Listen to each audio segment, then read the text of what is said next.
Did you know lightning can literally sculpt art?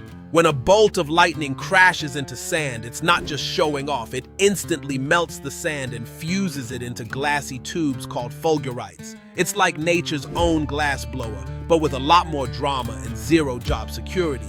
These fragile tubes snake underground, sometimes stretching several feet. So next time you're digging at the beach and find a weird glassy root, congratulations, you've stumbled on a lightning selfie. Who knew storms were just frustrated artists with a flair for the dramatic?